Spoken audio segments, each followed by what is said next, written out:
Саламатсыңарбы менин сүйүктүү окуучуларым. Бүгүн биз карантин деген темада сабак өтөбүз. Биздин бүгүнкү сабагыбыздын максаты карантин жөнүндө түшүнүк алуу, карантин учурунда кандай эрежелерди сактоо керек экендигин билүү жана ошол карантин жөнүндө түшүнүгүбүздү айтып берүү, сабакка көңүлдүү катышуу. Анда сабагыбызды баштайлы. Келгиле, сабакты жагымдуу маанай менен баштап алалы. Үйдө отурган ата-энелерге, же болбосо бир туугандарыңарга бир жылмайып койгулачы. Балдар, силер билесиңерби, карантин деген эмнени билдирет? Кана айтып көргүлөчү, жана ойлонуп көргүлөчү. Карантин Италия сөзүнөн келип чыккан. Ал 40 күн дегенди билдирет.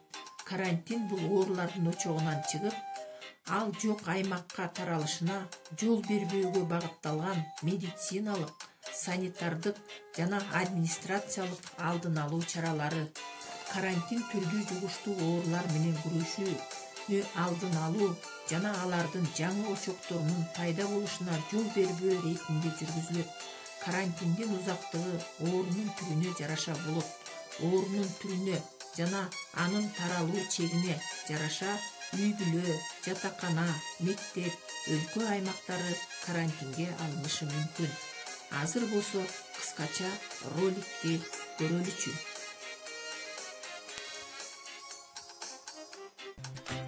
Достор, карантин бул каникул же айылга барып эс алуу эмес. Бул биздин ден соолугубуз үчүн атайын көзөмөл. Жугуштуу оору жайылып кетпеш үчүн алдын алуучу санитариялык эпидемия. Андыктан үйдөн сыртка чыкпай, өздүк гигиенаны туура сактайлы. Эскертүү. Карантин учурунда эшикке чыгып, балдар менен чогулуп ойногонго болбойт. Сырттагы темир тезектерди кармаганга болбойт. Туугандардын үйүнө конокко барганга болбойт. Коомдук жайларда жүрүүгө тыюу салынат.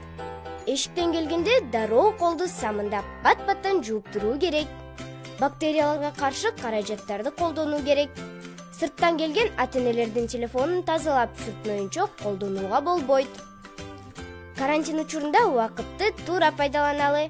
Мектепте мурда өтүлгөн темаларды кайталоо, кызыктуу китептерди окуу, аң сезимди өстүрүүчү оюндарды ойноо, физикалык көнүгүүлөрдү жасоо, теле аркылуу кызыктуу фильм, мультфильмдерди көрүп тургула.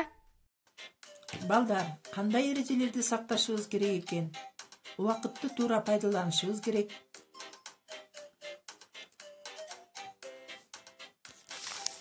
Дайыма эртең менен турганда ден соолугубузга кам көрүш үчүн ар кандай көнүгүүлөрдү жасашыбыз керек. Колдорубузду дайыма самындап жууп турушубуз керек. Жер жемиштерди жээрдин алдында аны жылы сууга жууп алып жеш керек.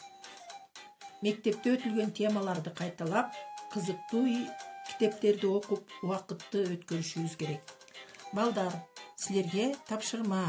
Класстык саат дептерлериңерди ачып, карантин учурунда кандай эрежелерди сакташыбыз керек экендигин жазып алгыла.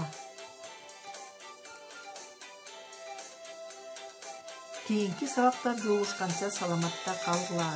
Көрүшкөнчө.